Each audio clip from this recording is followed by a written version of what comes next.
அக்கா 1 கிலோ கடலை கொடுங்க. 1 கிலோ எப்படிப்பா ஒரு ஆளுக்கு பத்தும்? ஆமா, என் தம்பி இருக்கான். அப்ப 2 கிலோவா கொடுத்துருங்க. உன் தங்கச்சி கோச்சிக்காதா?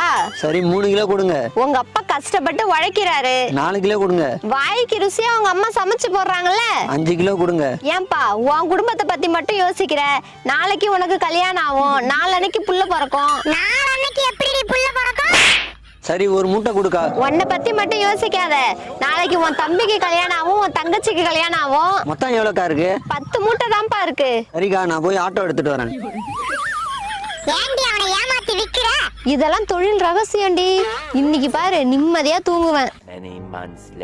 அக்கா, இவனை எங்கேயோ பார்த்த மாதிரி இருக்கே. நான் தான்க்கா உங்ககிட்ட கடலை வாங்கிட்டு போனேன்ல.